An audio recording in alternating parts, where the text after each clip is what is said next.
पाकिस्तान की खुद मुख्तारी को चैलेंज किया गया तो भरपूर जवाब दिया जाएगा। गैर मुल्की स्पॉन्सर्ड दहशतगर्द बलोचिस्तान की सलामती के लिए संगीन खतरा है। सूबे को गैर मुस्तहकम करने की कोशिश कामयाब नहीं होने देंगे। Army chief general Syed Asim Munir की GHQ में 15वीं कौमी वर्कशॉप बलोचिस्तान के शुरका से बातचीत। कहा पाकिस्तान खित्ते और दुनिया में अमन का ख्वाहां है। दुश्मन अनासर बलोचिस्तान में तशद्दुद, खौफ और अदम इस्तेहकाम चाहते हैं। दुश्मन अनासर के मज़मूम मज़ाहिम कामयाब नहीं होने देंगे। दहशतगर्दों का कोई मजहब, फ़िरका या नस्ल नहीं होती। सूबे में दहशतगर्दी करने वाले अफराद बलोच शनाख्त के नाम पर धब्बा है।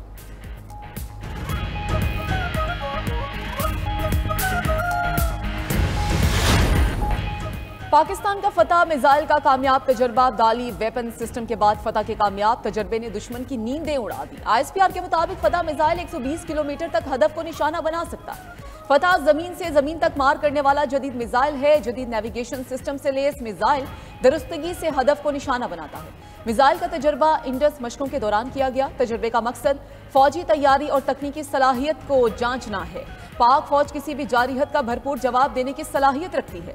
सदर मुमलिकत आसिफ अली जरदारी और वज़ीर आज़म शहबाज शरीफ की कामयाब तजर्बे पर मुबारकबाद।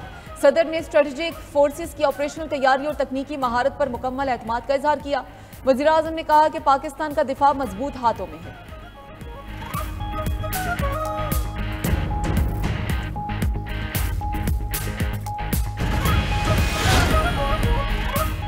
ईरान की पाक भारत कशीदगी में कमी के लिए कोशिशें। ईरानी वज़ीर ख़ारजा अब्बास इराक़ची की इस्लामाबाद में नायब वज़ीर आज़म इसहाक डार से मुलाकात।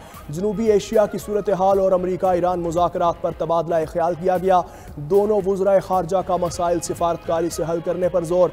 पाकिस्तान और ईरान के ताल्लुकात को मज़ीद मजबूत बनाने पर इत्तेफाक। तिजारत, तवानाई और दो तरफा रवाबित बढ़ाने पर भी इत्तेफाक। ईरानी वज़ीर ख़ारजा सदर आसिफ अली जरदारी और वज़ीर आज़म से भी मुलाकातें करेंगे। सरहदी सूरत हाल, खित्ते में अमन व इस्तेहकाम पर भी तबादला ख्याल होगा। तर्जुमान ईरानी वज़ारत ख़ारजा के मुताबिक अब्बास इराक़ची रवा हफ्ते के आखिर में भारत भी जाएंगे।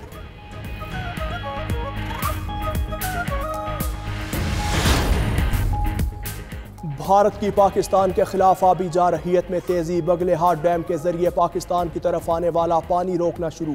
महकमा अनहार के मुताबिक दरियाए चनाब में पानी के बहाव में मुसलसल कमी आ रही है।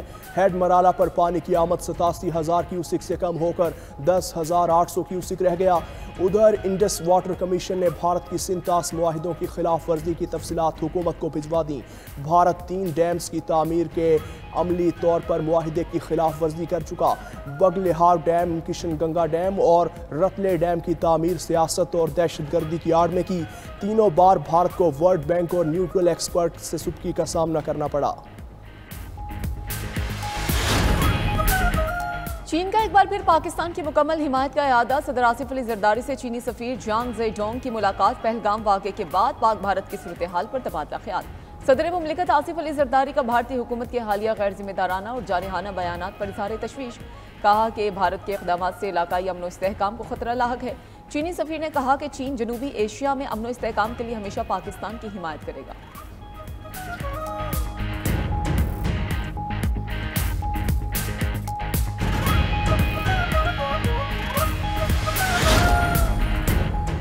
हमारी अमन की ख्वाहिश को कमज़ोरी समझने वाले गलत फहमी का शिकार हैं। पाकिस्तान की बहादुर मुसल्लह अफवाज किसी भी मुहिम जोई का पूरी ताकत से जवाब देगी। वज़ीर दाखिला मोहसिन नकवी की ओमान में पाकिस्तानी कम्यूनिटी और दीगर हुकाम से मुलाकात में गुफ्तगू। कहा पाकिस्तान एक पुरअमन मुल्क है और खित्ते में देर पा अमन चाहते हैं। वज़ीर दाखिला मोहसिन नकवी खलीजी ममालिक के दूसरे मरहले में कतर पहुँच गए। मोहसिन नकवी की कतर के वज़ीर ममलकत दाखिला से मुलाकात। इंसदाद दहशतगर्दी और इंसदाद स्मगलिंग में ताउन पर बातचीत हुई।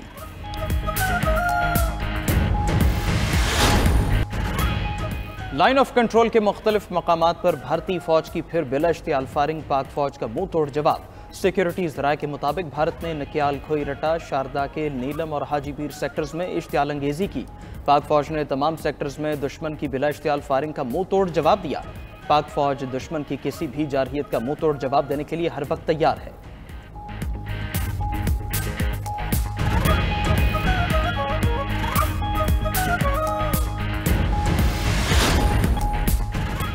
मुल्क के मुख्तलिफ इलाकों में आज बारिशें मुतवक्के। महकमा मौसमियात की कराची में आंधी के साथ बारिश की पेशगोई।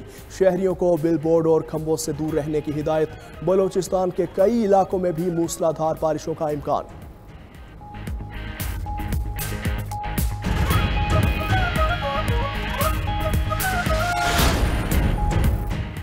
दहशतगर्द इसराइल की गजा में बर्बरियत जारी। मजीद 40 फलस्तीनी जामे शहादत नोश कर गए। इमारत के मलबे में दबे अफराद को निकालने आए रेस्क्यू वर्कर्स पर इसराइली क्वाडकॉप्टर से फायरिंग की गई।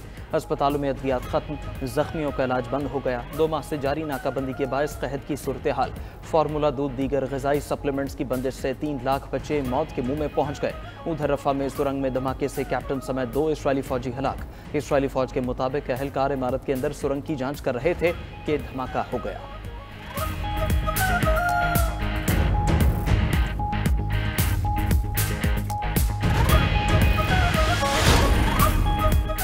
यमन के हौसियों का इसराइल पर मिसाइल हमला। खबर एजेंसी के मुताबिक missile Ben Gurion international airport पर गिरा। 8 अफराद जख्मी हो गए। सड़क और गाड़ी को नुकसान पहुंचा। हौसियों के हमले पर इसराइली वज़ीर-ए-आज़म की ईरान को धमकी। नेतन्याहू ने कहा कि हौसियों को ईरान से मदद आती है। हमले का जवाब अपनी मर्जी के वक्त और मकाम पर देंगे। ईरानी वजीर दिफा अजीज नासिर ज़ादा ने रद्द-ए-अमल दिया। अमरीका या इसराइल ने हमला किया तो भरपूर जवाब दिया जाएगा। पूरे खित्ते में अमरीकी मुफादात, फोर्सेस और बेसिस को निशाना बनाएंगे।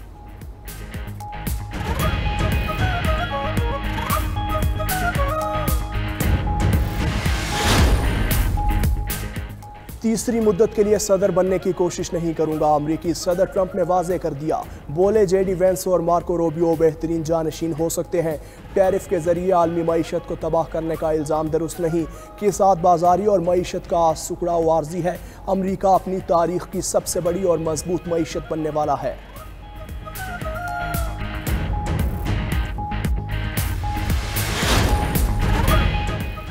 आलमी मार्केट में खाम तेल की कीमतों में रिकॉर्ड कमी। कीमत मजीद 4% गिर गई। अमरीकी खाम तेल के सौदे $2 कमी के बाद $56 में हुए। बरतानवी ब्रेंट ऑयल भी $60 फी बैरल से नीचे आ गया।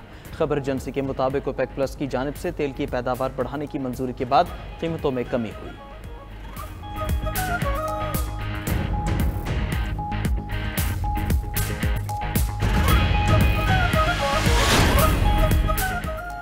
स्काइप 12 साल की तवील सर्विस के बाद आज से हमेशा के लिए बंद। स्काइप 2 दहाइयों तक दुनिया भर में वीडियो मीटिंग्स और चैट के लिए मकबूल तरीन प्लेटफॉर्म रहा है। बंद करने का फैसला video meeting platform Microsoft teams की मकबूलियत के पेश नजर किया गया।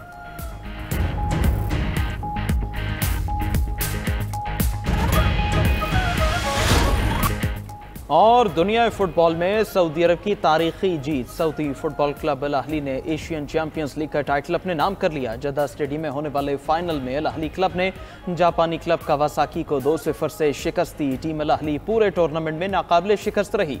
टाइटल फतह के बाद 2029 के क्लब वर्ल्ड कप के लिए क्वालिफाई भी कर लिया।